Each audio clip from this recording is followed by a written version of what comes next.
Okay, in this video we're going to talk about a basis for a subspace of Rn. So in this video we're just going to only restrict to vector spaces being subspaces of Rn. So let's look at the concept of a basis for a subspace.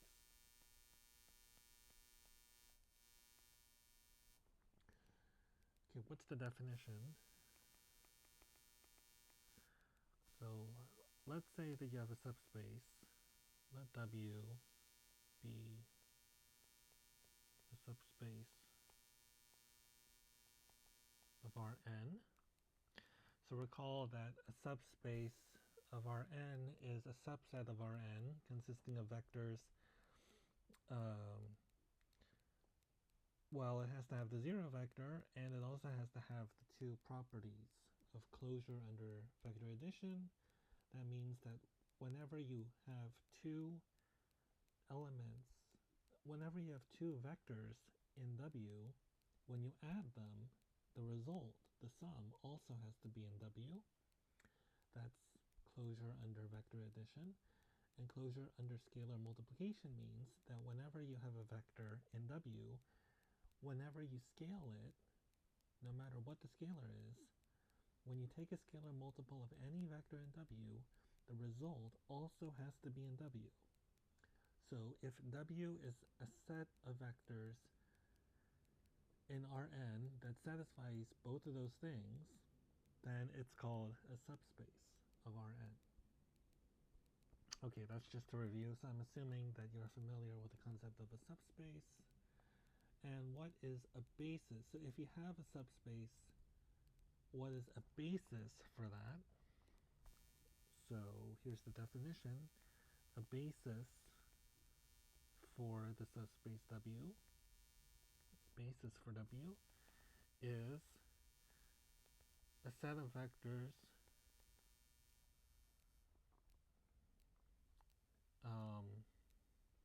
say v1 through vk in W that is linearly independent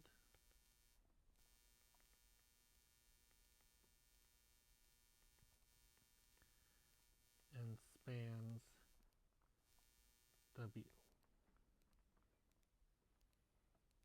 Okay, so two things need to happen.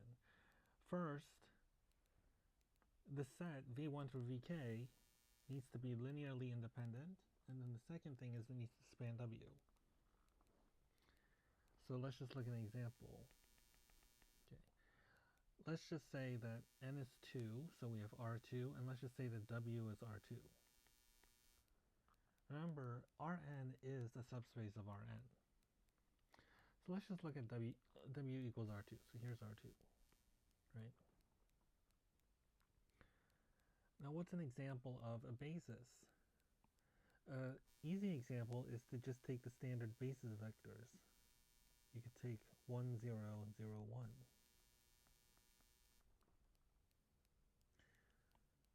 So the set consisting of 1, 0, and 0, 1 is a basis for R2.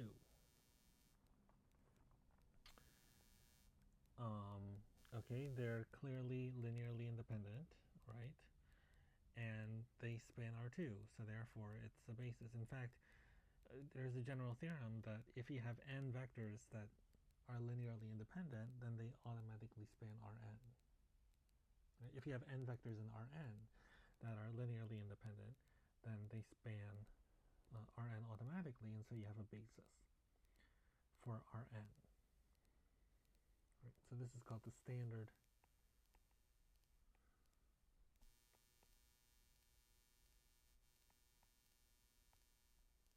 basis for R2, and in general,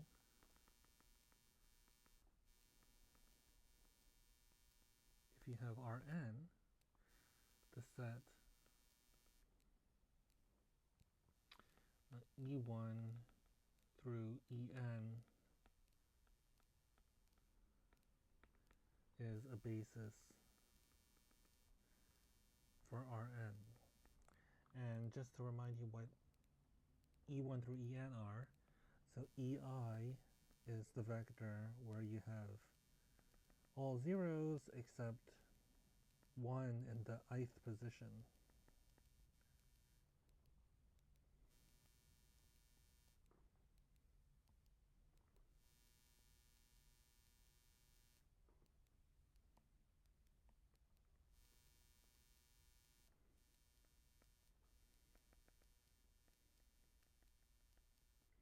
For instance, this would be E1 and this would be E2 in R2.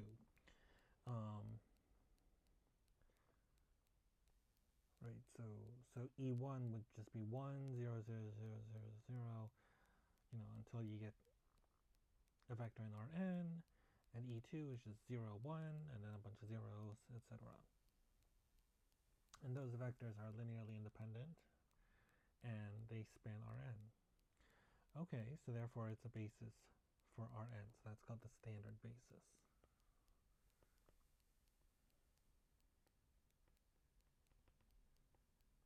For Rn. Now that's not the only basis for Rn, so for instance, if you go back to R2 again, you can take, say, this vector, 1, 1, and, I don't know, maybe that vector, 1, 2. Well, I claim that this is also a basis.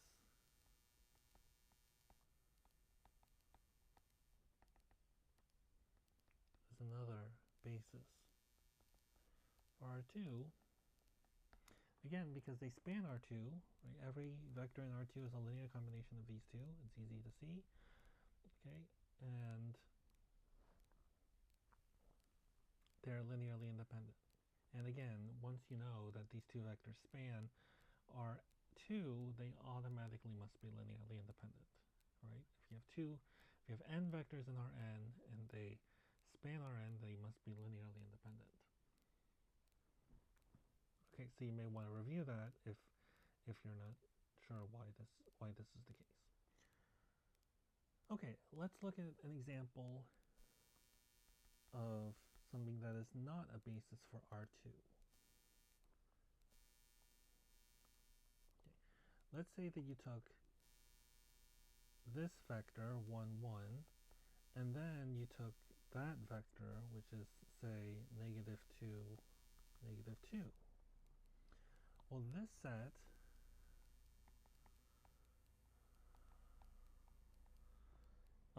is not a basis for R2 because actually it doesn't satisfy either of the properties, right? It's not linearly independent and it doesn't span R2. Now let's say that you included another vector, say this again, so 1, 2.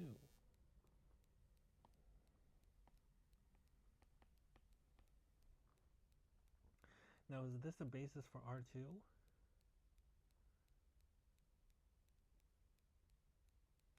The answer is no, because, how come? Because the set is not linearly independent, right? The set is linearly dependent. It does satisfy the property, this set does span R2, but it's not linearly independent. So this is not a basis for R2 because it is not linearly independent.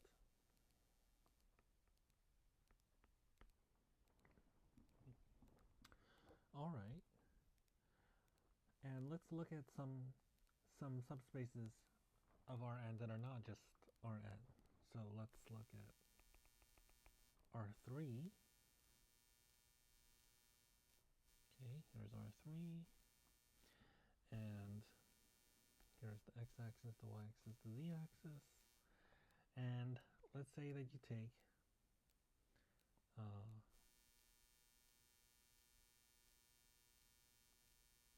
I don't know. How about the xy plane. So let's say this is W, the xy plane. All the vectors on the xy plane, that's W. So here W is a proper subset, right? Let's say W is the xy plane in R3. In other words, it's all vectors of the form xy0, right, where x and y are real numbers. Well, a basis for that would be just two independent vectors in W. So a basis would be 1, 0, 0, and 0, 1, 0. That's the most obvious basis, is a basis for W. Right, these are independent, and any vector in W has the form x, y, 0, and it's just x of the first vector plus y of the second vector. So that shows that those two vectors span W.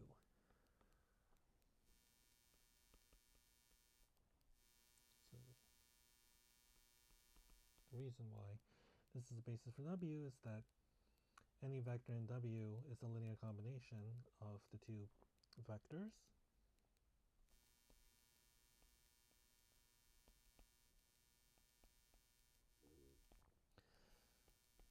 Also, this set, let's just call it B, is linearly independent. Okay, and it's because you have two vectors that are not parallel, right? So that's an example of a basis for a subspace that is not just Rn. And in general, you can have, let's say that you had, the span of, let's say W is the span of 1, 1, 1, 0, 1, 2, and 1, 2, 3. All right, what's a basis for that? Well, okay, so let's get an idea of what this looks like. So these are vectors in R3, right? Because they each have 3 components. So I'm looking at R3, and let's just call this vector V1. Let's call that V2. And let's call that V3. So V1 is 1, 1, 1. That looks, I don't know, like this or something. Okay, whatever. V1, and then V2 is 0, 1, 2, which is maybe that. Okay, this isn't meant to be a good picture. And then V3, now notice that V3, I just got that by adding V1 and V2. So if that's V1 and that's V2, then V3 is like this. Now, what's the span of these 3 vectors going to be? I'm going to get a plane, right? Because I have these 2 vectors, V1 and V2 are linearly independent, so they're going to span a plane. And then this third vector, V3, was in the plane spanned by V1 and V2 because it's a linear combination of V1 and V2. And so W is going to be this plane. Right, okay, it's going out infinitely. But it's this plane through the origin. And what is the basis for W? Well, actually, I can just use these vectors. Now, I can't use all 3 of them because that wouldn't be linearly independent, right? But what can I do? I mean, these 3 vectors definitely span W because, by definition, W is the span of those 3 vectors. But I can see, I have a set that's not linearly independent, right? It's linearly dependent. But what we can do is we can kick out. See, so this set, okay, this set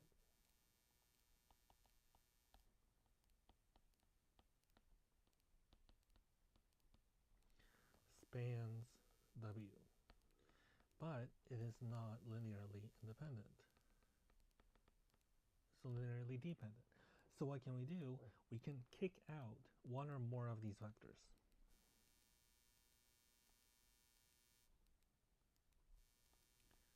We can remove.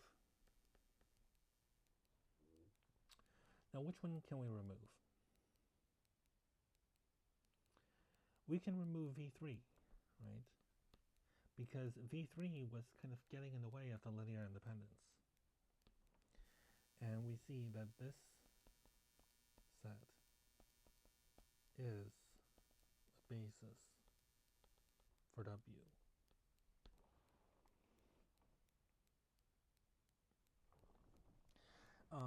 Well, okay, let's make sure we understand why. So the reason is, first of all, this set is linearly independent, right? Okay, let's call this B. B is linearly independent, that's obvious, because these two are not parallel vectors. Now, how do you know that they span W? Well, W is, by definition, the span of V1, V2, and V3. So let's say, so we have to justify that B spans W. So if V is an element of W, then we can write V as some combination C1 V1 plus C2 V2 plus C3 V3. But V3 was itself